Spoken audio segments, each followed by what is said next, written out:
அர்ச்சனா ஜெயக்குமார். அருமையான சுவையான மெத்து வரக்கூடிய ரசகுல்லாக்கள் எப்படி பண்றதுன்னு இப்ப பார்க்க போறோம்.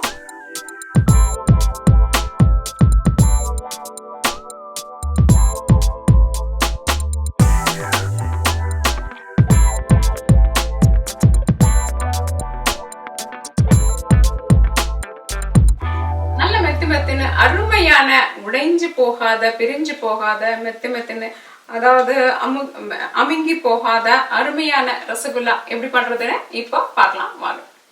1 லிட்டர் முழு கொழுப்பு பால், 300 கிராம் அல்லது 2 கப் சர்க்கரை, 1 தேக்கரண்டி சோளமாவு அல்லது கார்ன்ஃப்ளோர், சிறிதளவு பிஸ்தா பருப்புகள் மேலே தூவுவதற்கு, 1 எலுமிச்சை பழத்தின் சாறு, தேவைக்கேற்ப தண்ணீர். இந்த ரசகுல்லா அப்படின்றது ரொம்பவே ஒரு பார்க்க போனீங்கன்னா ரொம்ப சுலபமான ஒரு சுவையான இனிப்பு பண்டமா இருக்கும். ஆனா இது ரொம்ப கஷ்டமா இருக்கு அப்படின்னு நிறைய பேர் சொல்றாங்க. அதுக்கு என்ன காரணம்னா சின்ன சின்ன விஷயங்கள் தான். நம்ம கையாள வேண்டிய சின்ன சின்ன விஷயங்கள்ல கவனம் செலுத்தினோம்னா அருமையான சுவையான ரசகுல்லாவை நம்மளால நிச்சயமா தயாரிக்க முடியும். அதுக்கு முதல் தேவை முழு கொழுப்புள்ள பால். இந்த முழு கொழுப்பு சத்து அடங்கிய பால் வந்து நம்மளுக்கு சொல்ல போனீங்கன்னா இதை முறையா தயாரிக்கிறதுக்கு சரியா நேரடியா மாடுல இருந்து கறந்த பால் உபயோகப்படுத்தலாம். ஆனா அந்த பால் எல்லாருக்கும் கிடைக்கிறது இல்லை இல்லைங்களா? அதனால நம்மளுக்கு இப்போ அது பாட்டில் அப்புறம் நிறைய குவளைகள் இப்படி எல்லாத்துலயும் கிடைக்குது.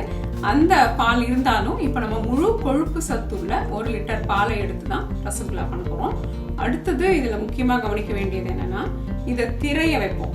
திரைய வைக்கும் போது அடுப்பை அணைச்சிட்டு சிறிது நேரம் கழிச்சு ஒரு 2-3 நிமிஷம் கழிச்சு நம்ம வந்து எலுமிச்சை சாறு சேர்க்கலாம்.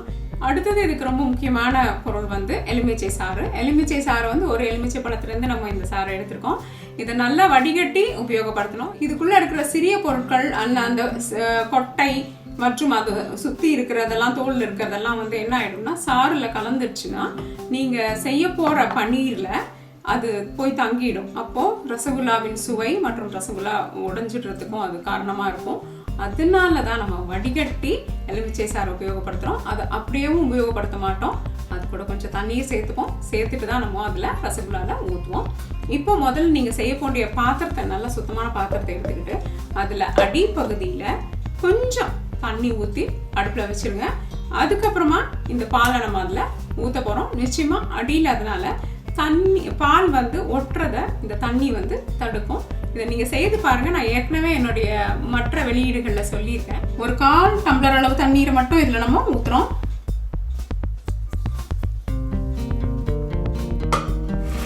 இப்போ நம்ம தண்ணி கொதிக்க ஆரம்பிச்சிருச்சு. பாலை சேர்த்துடலாம்.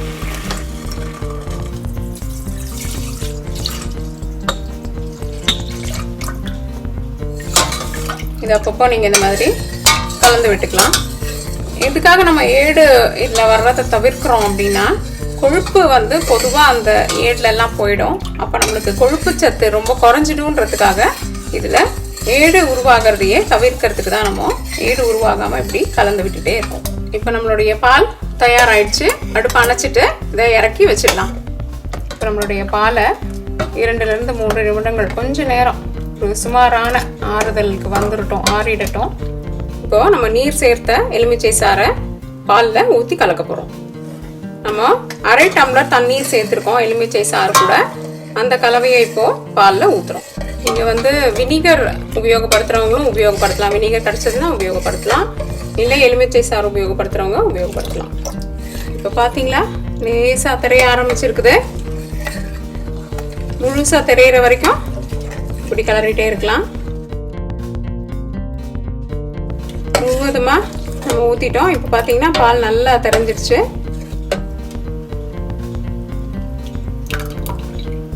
இந்த பால் தெரியறது வந்து தண்ணீரும் பாலும் தனித்தனியா தெரிகிற மாதிரி வரும்.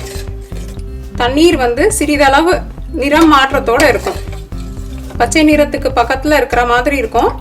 அப்பதான் நம்ம சரியா பால் தெரிஞ்சிருச்சுன்னு அர்த்தம்.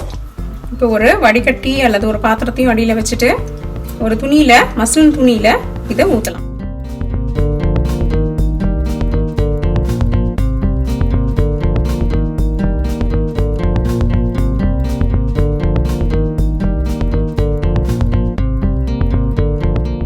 இந்த தண்ணீரை வே வாட்டர் அப்படின்னு சொல்லுவாங்க. இது நிறைய பாலின் சத்து இருக்கிறதுனால இதை நீங்கள் வந்து நிறைய விஷயங்களுக்கு உபயோகப்படுத்தலாம். நம்ம ஏற்கனவே பன்னீரில் சொன்ன மாதிரி இதை நீங்கள் வந்து தலையில் அலசறதுக்கு அல்லது சப்பாத்தி மாவு பிசைறதுக்கெல்லாம் உபயோகப்படுத்தினீங்கன்னா இது வந்து ரொம்ப நல்லாயிருக்கும், சுவையை அதிகரிக்கும். அந்த மாதிரி இதை உபயோகப்படுத்திக்கலாம். இப்போ பார்த்தீங்களா, மிருதுவான பன்னீர் நம்மளுக்கு கிடச்சிருக்கு. இதை நம்ம லேசாக குழாய் தண்ணி கடியில் வச்சு குளிர்ந்த தண்ணீர் ஊற்றி இதை நல்லா நம்ம கழுவ போகிறோம். அதனால் என்ன ஆகும், இதில் இருக்கிற புளிப்பு சத்து எலுமிச்சை சாறு வெளியேறிடும். பார்த்தீங்களா, நான் வந்து நேராக குழாய் கடியில் இருக்கிற குளிர்ந்த தண்ணியில் இதை காமிச்சிட்ருக்கேன். அப்போ என்ன ஆகும்னா இதில் இருக்கிற புளிப்பு தன்மை போயிடும் மற்றும் இந்த பன்னீர் வந்து மிருதுவான தன்மையோடு அப்படியே இருக்கும். இப்போ இது உங்களுக்கு சூடாகவும் இருக்காது, அதனால் அழுத்தி இந்த தண்ணீரை வெளியேற்றிடலாம். இப்போ இது நல்லா அழுத்தி நிச்சயமாக நம்ம இந்த தண்ணீரை வெளியேற்றணும். இல்லை நீங்கள் இந்த தண்ணீரை விட்டுட்டிங்கன்னா என்ன ஆகும், நம்மளுடைய ரசகுல்லாக்கள் வந்து உடஞ்சிரும். அதனால் முடிஞ்ச அளவுக்கு தண்ணீரை நல்லா அழுத்தம் கொடுத்து இப்படி எடுத்துட்டு அதுக்கப்புறமா இந்த பன்னீரோட இந்த துணியை ஒரு அரை மணி நேரத்துக்கு கட்டிடுங்க. இல்லை இது மேலே ஏதாவது ஒரு கனமான பொருளை வச்சு முழுவதுமாக கொஞ்சம் தண்ணீரை இதை எடுக்கிறதுக்கு வழி பண்ணிடலாம். இப்போ நம்மளுடைய பன்னீர் தயாராகிடுச்சு பாருங்க. இது நல்லா நான் காமிச்ச மாதிரி அந்த துணியிலேருந்து அப்போவே நீக்கி நல்ல குளிர்ந்த தண்ணீரில் நம்ம நல்லா கழுவி நல்லா அழுத்தம் கொடுத்து பிசைஞ்சதுனால உண்மையாக பார்த்தீங்கன்னா இதில் கட்டிகளே உருவாகலை. இந்த பக்குவத்தில் தான் ரொம்ப நல்லா வந்து ரசகுல்லாஸ் வரும். இப்போ இதை 5 நிமிடங்களுக்கு நல்லா இந்த மாதிரி மசிச்சு கொடுங்க. இதை கட்டிகளே இருக்கக்கூடாது, அதுதான் இதனுடைய ஒரு முக்கியமான பக்குவம். எங்கேயாவது கட்டி இருந்ததுன்னா அழுத்தி இதை எடுத்துருங்க. இந்த ரசகுல்லா பற்றி சில கருத்துக்களை பகிர்ந்துக்க விரும்புகிறேன். இது பொதுவாக பாரம்பரியமான முறையில் எப்படின்னா பசும்பால், பசுவிலிருந்து எடுக்கப்பட்ட பாலில் வந்து தயார் பண்ணுறது. அப்போ வந்து என்ன ஆகும், கொழுப்பு சத்து முழுவதுமாக இருக்கும். அதே நேரத்தில் தவறுகளே நடக்காது.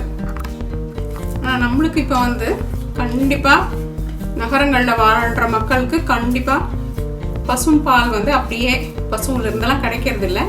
நம்மளும் நிறைய குவளைகள் மற்றும் வேறு பாத்திரங்கள் அதில் கிடைக்கிற பாலை தான் உபயோகப்படுத்துகிறோம். அதனால இதில் எந்த தப்பும் வந்துடக்கூடாதுன்ற ஒரே காரணத்துக்காக தான் நம்ம என்ன பண்ணுறோன்னா அந்த 1½ தேக்கரண்டி சோளமாவு சேர்க்குறோம். சோளமாவு சேர்க்காமலே இதை பண்ணலாம். இது மாதிரி வந்ததுன்னா நல்லா கட்டியும் இல்லை, ஒன்றுமே இல்லை. இது இப்படியே உருட்டி போட்டிங்கன்னா உங்களுடைய ரசகுல்லாக்கள் வந்து நல்லா வரும். ஆனால் திரும்பவும் இது வந்து பாலை பொறுத்தது. பாலில் தரம் இல்லைன்னா, கொழுப்பு சத்து சரியா இல்லைன்னா, அல்லது தெரியாம கொஞ்சம் தண்ணி இருந்துச்சுன்னு வச்சுக்கோங்க உங்களுடைய பன்னீரில், அப்போ அது என்ன ஆகிடும்னா அந்த தண்ணி வெளியே வர துடிக்கிறதுனால கொதிக்கும் போது உடஞ்சிரும்.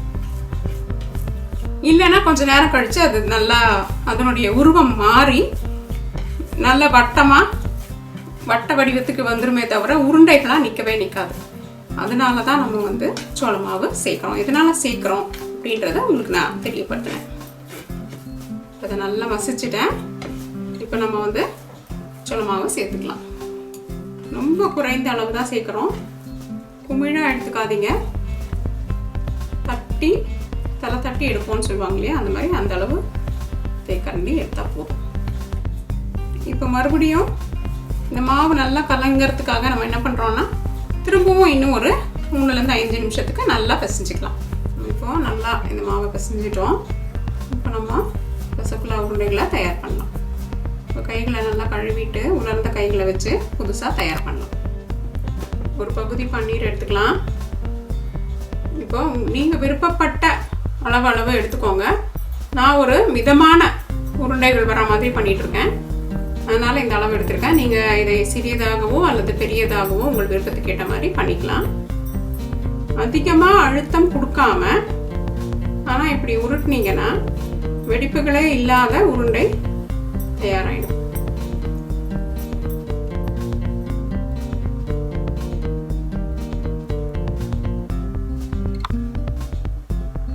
நம்ம ரசகுல்லா உருண்டைகள் தயாராகிடுச்சு. அடுத்தது இது நம்ம சர்க்கரை பாகில் போடலாம். இது மாதிரி ஒரு வாயகன்ற பாத்திரம், மூடி உள்ள பாத்திரமா நம்ம ரசகுல்லா தயார் பண்றதுக்கு உபயோகப்படுத்தலாம். 700 மில்லிலிட்டர் தண்ணீரை சேர்த்து நம்ம சர்க்கரை பாகு தயார் பண்ண போறோம். இது கிட்டத்தட்ட 3 டம்ளர் அளவுக்கு வரும். நீங்க 750 மில்லிலிட்டர் தண்ணி எடுத்துக்கோங்க. இப்போ இதுல முழுவதுமா சர்க்கரையை போட வேண்டாம், 3/4 பகுதி போட்டுட்டு நிறுத்திக்கலாம்.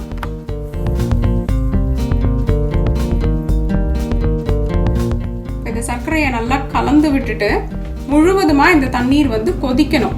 நல்ல கொதி நிலையில இருக்கும் போதுதான் ரசகுல்லாக்களை இதுல போட போறோம். ஒரு முக்கியமான குறிப்பு என்னன்னா, தண்ணி இந்த மாதிரி கொதி நிலையில இருக்கணும். கண்டிப்பா கொதி நிலையில இருக்கணும், முழு தீயில இருக்கணும். அதிகமான தீ, கொதி நிலை, இது ரெண்டுமே ஒரு முக்கியமான குறிப்பு. இப்போ அதே மாதிரி உங்களுடைய ரசகுல்லா உருண்டைகளை போடும்போது என்ன ஆகும், நம்ம செய்து வச்சு ஒரு 10-15 நிமிஷம் ஆயிட்டதுனால மெத்துன்ற இந்த உருண்டைகள் வந்து தட்டின் இதே வடிவத்தை எடுத்துட்டு இருக்கும். அடியில எல்லாம் தட்டையாயிடும். அதனால திரும்பவும் லேசா ஒரு உருட்டி இப்படி தட்டிட்டு நீங்க வந்து கொதிக்கிற தண்ணியில போடலாம். 10 நிமிஷத்துக்கு அப்படியே மூடி வச்சு கொதிக்க வச்சிடுங்க. இப்போ 10 நிமிஷத்துக்கு அப்புறம் பாருங்க, பாத்தீங்களா ரசகுல்லாக்கள் நல்லா 2 மடங்கா நம்ம போட்ட அளவை விட 2 மடங்கா பெருசாயிடுச்சு.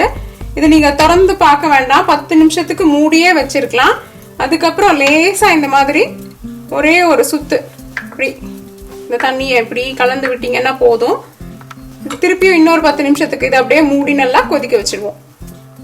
நீங்க வைக்கிற பாத்திரத்துக்கு உடைய மூடியில லேசா இப்படி ஒரு துவாரம் அல்லது துளை இருக்கிற மாதிரி பாத்துக்கோங்க. அப்பதான் அந்த ஆவி வந்து உள்ள அழுத்தம் கொடுக்காம அது வெளியேறிக்கிட்டே இருக்கும். அப்ப நம்ம ரசகுல்லாக்கு எந்த விதமான பாதிப்பும் ஏற்படாது. இப்ப பாருங்க, நம்மளுடைய ரசகுல்லாக்கள் ரொம்ப அழகா தயாராயிடுச்சு. சரியா 20 நிமிஷத்துல உடையாத, தட்டையாகாத, சுவையான உருண்டையான ரசகுல்லாக்கள் தயாராயிடுச்சு. இப்போ நீங்க என்ன பண்ணணும்னா, நம்ம ஒரு 1/4 பங்கு சர்க்கரையை நிறுத்தி வச்சிருக்கோம். நீங்க இந்த சர்க்கரையை சுவைத்து பாருங்க. இந்த பாகு பொதுவா ரசகுல்லா அப்படின்னு எடுத்துக்கிட்டீங்கன்னா அது மிதமான இனிப்பு தான் இருக்கணும். ஆனா வெளியில அது அடைப்பட்ட ஜாடிகள்ல வரும்பொழுது அதிகமான இனிப்போட வருது. அது நீங்க பாத்துக்கோங்க. உங்களுக்கு பிடிச்சிருந்ததுன்னா நம்ம வச்சிருக்கிற இந்த 1/4 பங்கு மீத சர்க்கரையை இதுல சேர்த்துட்டு இதை அப்படியே மூடி எடுத்து வச்சிடலாம். அடுப்புல கொதிக்க வேண்டாம். அந்த சர்க்கரை தானே இந்த சூட்ல கரைஞ்சு ரசகுல்லாக்குள்ள இறங்கிடும். இப்போ பிடிச்சவங்க இதுல நம்ம ஏலக்காய் பொடி அல்லது உங்களுக்கு பிடிச்ச ரோஸ் எசன்ஸ், வெனிலா எசன்ஸ் எது பிடிச்சிருக்கோ அதை நீங்க சேர்த்துக்கலாம். நான் எந்த எசன்ஸையும் சேர்க்க விரும்புறதில்லை, ஏன்னா இது பாலின் மனமே நல்லா இருக்கும் அப்படின்றதுனால அப்படி வச்சிருக்கேன். ஆனா இதுல நிறைய பேர் ரோஸ் அல்லது வெனிலா எசன்ஸ் சேர்த்துப்பாங்க, ஒரு மனம் கொடுக்கும், அதுவும் ரொம்ப நல்லா இருக்கும். அதை சேர்த்துக்கலாம். அல்லது நம்மளுடைய இயற்கையான ஏலக்காய் பொடியை சேர்த்துக்கலாம். நம்மளுடைய அருமையான சுவையான மிருதுவான ரசகுல்லாக்கள் தயார். இப்ப இதை பரிமாறும் பாத்திரத்துக்கு மாத்தலாம். இந்த கவனத்துல வச்சுக்கோங்க, ஒரு 8 இருந்து 10 மணி நேரம் இந்த சர்க்கரையிலேயே இது இருக்கணும், நல்லா ஆறணும். அதுக்கப்புறம் தான் இதனுடைய சுவை உங்களுக்கு நல்லா தெரியும். அதனால இது அப்புறமா சாப்பிடலாம்.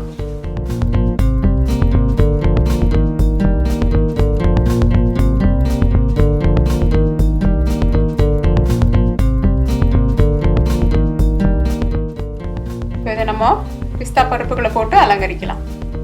இப்போ இந்த ரசகுல்லாக்கள் உண்மையிலேயே மிருதுவா வந்திருக்கு அப்படின்றத உங்களுக்கு பரிசோதிச்சு நீங்க பாத்துக்கிறதுக்காக நான் என்ன பண்றேன்னா, ஒரு குளிர்ந்த தண்ணி, இது நல்ல குளிர்ந்த தண்ணியை ஒரு பாத்திரத்துல எடுத்திருக்கேன். அதுல இந்த ரசகுல்லாவை போட்டு பிழிஞ்சு காமிக்கிறேன்.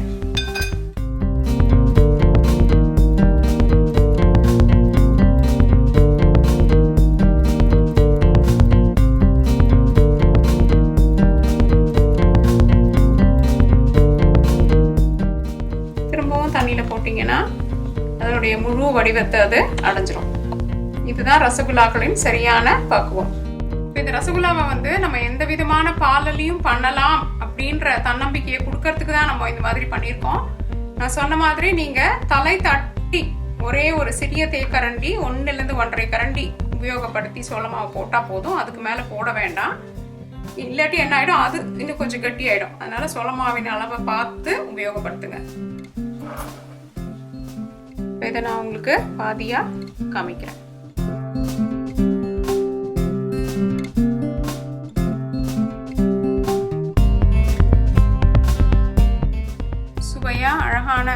காற்று துளைகளோட ரசகுல்லா தயாராகிடுச்சு. நான் சொன்ன சிறு சிறு குறிப்புகளை கவனத்தில் வச்சு இதே மாதிரி சுவையான ரசகுல்லாவை நீங்கள் தயார் பண்ணலாம்.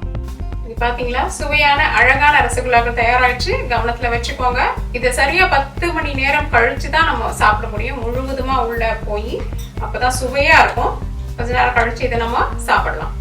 என்ன நண்பர்களே, இந்த சுவையான ரசகுல்லா தயார் பண்றது எப்படின்னு பாத்தீங்களா? அருமையான ரசகுல்லா தயார் பண்றதுக்கு எல்லாரும் முழுமையான தூய்மையான பசும் பால் தான் வேணும் அப்படின்றது தான் அதனுடைய பாரம்பரியமான முறை. ஆனா எல்லாருக்கும் பசும் பால் நிச்சயமா கிடைக்கிறது இல்ல. அதனால நம்ம என்ன பண்றோம்னா, கிடைக்கிற பால்ல முழு கொழுப்பு சத்து இருக்கிற பாலை எப்படி சுவையா அதே மாதிரி ரசகுல்லா பண்றது அப்படின்றதுதான் நம்ம இப்போ நிறைய விஷயங்களை யோசிச்சு இந்த ரசகுல்லா பண்ணிருக்கோம். நல்லா கவனத்துல வச்சுக்கோங்க. முழு கொழுப்பு சத்து பால் வாங்கிக்கோங்க. அதுக்கப்புறம் ஆற விட்டுட்டு நீங்க அந்த எலுமிச்சை பழத்தை பிழிஞ்சு திரைய விடுங்க. ஆறனா முழுசா ஆற வேண்டாம், அடுப்புல இருந்து தள்ளி வச்சுட்டு திரைய விடுங்க. அந்த பன்னீர், அதுல கிடைக்கிற பன்னீர் எப்படின்னா மிருதுவா இருக்கணும். கெட்டியா இருந்தா அதுல வந்து வெடிப்புகள் தோன்ற ஆரம்பிச்சிடும். அப்புறம் ரசகுல்லாக்கள் ரொம்ப கடுமையா இருக்கும். அதனால நீங்க அதை நல்லா தேய்ச்சு பிசைஞ்சு அதுல இருக்கிற தண்ணீரையும் எடுத்துடணும், அந்த கெட்டித்தன்மையும் போயிட்டு அதுக்கப்புறமா இந்த சோள மாவை சேர்த்து நல்லா பிசைஞ்சுக்கலாம். பிசைஞ்சிட்டு நம்ம சர்க்கரை பாகுல போட போறோம். அதே மாதிரி பாதி போடுறோம், அதுக்கப்புறம் தான் இன்னொரு மீதி பாதியை போடுறோம். ஏன்னா அது முழுதுமா போட்டுட்டீங்கன்னா கெட்டியாயிடும். பாகு கெட்டியான என்ன ஆகும், ரசகுல்லாக்குள்ள போறதுக்கு ரொம்ப சிரமப்படும். அதை தவிர்க்கிறதுக்கு தான் பாதியா சேர்த்து நம்ம சுவையான ரசகுல்லாக்கள் தயார் பண்றோம். நீங்களும் இதே முறையை பின்பற்றி அருமையான ரசகுல்லாக்களை தயார் பண்ணி எங்களுக்கு உங்களுடைய கருத்துக்களை பகிர்ந்துக்கோங்க. தோசை பீட்சா என்றென்றும் உங்கள் நாவிற்கும் வயிற்றிற்கும் நல்லதொரு சுவை. இந்த வீடியோ உங்களுக்கு பிடிச்சிருந்தா லைக் பிரஸ் பண்ணுங்க. தோசை பீட்சாக்கு மறக்காம சப்ஸ்கிரைப் பண்ணுங்க. இது ஒரு இலவச சேவை. மற்றும் உங்களுடைய பிரின்சிபல் ரெசிபீஸ்க்கு dosaipizza.com விஜயம் செய்யுங்கள். நன்றி.